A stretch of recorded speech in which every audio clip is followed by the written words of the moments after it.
বন্ধুরা, আপনারা কিন্তু অনেকেই আমাকে কমেন্ট করতেছেন যে আসলে ভাই আপনি কোথায় কাজ করেন, আপনার দোকানটা বা শপটা কোথায় বা কেমন কাজ করি।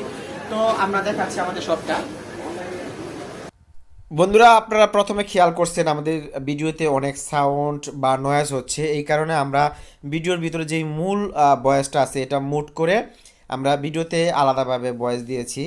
তো আপনাদের প্রথমে আমাদের দোকান বা শপটা দেখাচ্ছি। এই কারণে অনেকেই কমেন্ট করতেছেন অথবা মেসেজ অথবা কল করে বলতেছেন যে ভাই আপনার কাছে যে সরাসরি কাজ শিখবো। তো এখন মূলত আমাদের দোকানের স্পেসটা অনেক ছোট, এর ভিতরে আসলে জায়গা নাই। আর সবচেয়ে বড় কথা হলো আমাদের যেই দোকানটা, আমাদের এই মার্কেটে যেই দোকানদাররা কাজগুলো করে, সেই দোকানদাররা যেই কাজগুলো কাস্টমারের কমপ্লিট করতে না পারে, তখন দোকানদাররা ওই কাজটা আমাদের কাছে দিয়ে যায়। আমরা তখন এই কাজগুলো কমপ্লিট করে তাদেরকে দিই, তারা আবার কাস্টমারদের দেয়। অর্থাৎ আমরা সরাসরি কাস্টমারের কাজগুলো করি না, আমরা দোকানদারের কাজগুলো করে থাকি। তো এখন প্রশ্ন হচ্ছে, যেহেতু আমরা দোকানদারের কাজ করি তাহলে তো আমাদের মানে বড় স্পেসের প্রয়োজন হয় না, কারণ একটা দোকানের সামনে অনেক কাস্টমার হয় এবং কাস্টমারের বসার জন্য স্পেস দিতে হয়। তো যেহেতু দোকানদাররা আমাদের কাজ দেয়, আমাদের দোকানদাররা তো কাজ দিয়ে তাদের দোকানে চলে যায়, তো সেই ক্ষেত্রে আমাদের কিন্তু বড় স্পেসের প্রয়োজন হয় না। এই কারণে আমাদের দোকানের স্পেসটা অনেক ছোট। তো আমরা এই ছোট্ট দোকানে কিন্তু প্রায় 3-4 জন কাজ করি। আমাদের এখানে স্টুডেন্ট শেখানোর মতো স্পেস নাই। দু একজন যাও আমরা শিখাচ্ছি খুব কষ্ট করে। তো আমরা চাচ্ছি একটা ট্রেনিং সেন্টার খোলার জন্য, তবে এটা আপনাদের উপরে নির্ভরশীল হবে। যেহেতু একটা ট্রেনিং সেন্টার খুলতে গেলে মোটামুটি প্রত্যেকের জন্য আলাদা আলাদা যন্ত্রপাতি লাগবে, একটা বেস্ট ভালো অ্যামাউন্টের প্রয়োজন পড়বে। তো যদি আমার কাছে 5 থেকে 10 জন স্টুডেন্ট আপনারা হন একত্রিত, কথার কথা আমি যদি পেয়ে যাই, তাহলে আমাদের এই ট্রেনিং সেন্টারটা আমি খুলবো। মানে আপনাদের যেই ফিসটা আমি নিব সর্বপ্রথম, শুরুটা আমি চাচ্ছি এইভাবে করার জন্য যে 10 জন স্টুডেন্ট হলো, আপনাদের কাছে যেই ফিসটা নিব ওই ফিসটা যেন আমি প্রথমে নিজে কোনো ব্যবহার না করে, অর্থাৎ এই আপনাদের কাজের ইনস্ট্রুমেন্টগুলো কিনতে পারি এবং আপনাদের শেখাতে পারি, এবং পরবর্তী আমি এটা কোচিং বা ট্রেনিং সেন্টার হিসাবে এটা ব্যবহার করতে পারি।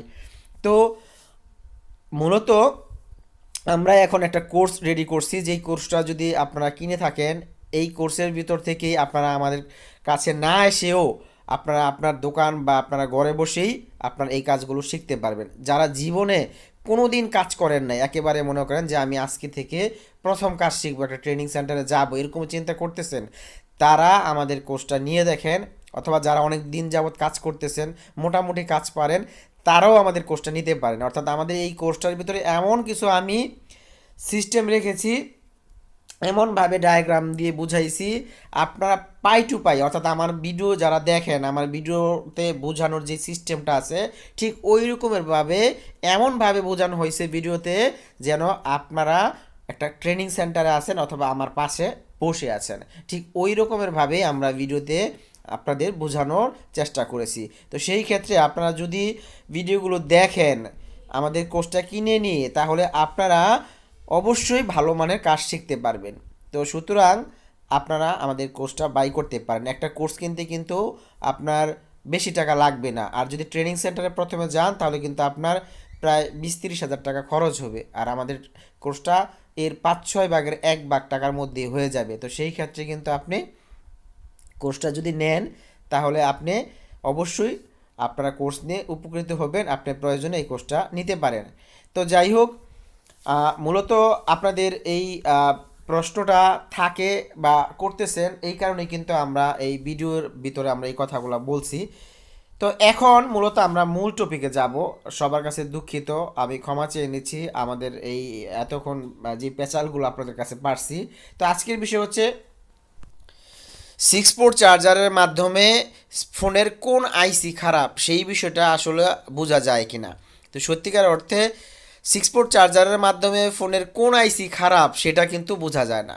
কিন্তু একটা জিনিস আপনি ভালো বুঝতে পারবেন, যে ফোনে যদি ফ্যাক চার্জ থাকে, অর্থাৎ সারাদিন চার্জ হলেও চার্জ বাড়ে না, এই সমস্যাটা যদি আসে, তাহলে আপনি এই 6 পোর্ট চার্জারের মাধ্যমে এটার সঠিক বিষয়টা আপনি বুঝতে পারবেন যে ফোনটাতে চার্জ হচ্ছে কি বা হচ্ছে না। তো সুতরাং আপনারা যখন কাজটা কমপ্লিট হবে বা সাকসেস হবে তখন আপনি টেস্টিং করতে পারবেন, অথবা ওই রোগটা আসলেও আপনি এইটার মাধ্যমে টেস্টিং করতে পারবেন যে ফোনটাতে ফ্যাক্ট চার্জ হয় কিনা অথবা ফ্যাক্ট চার্জ কমপ্লিট হলো কিনা।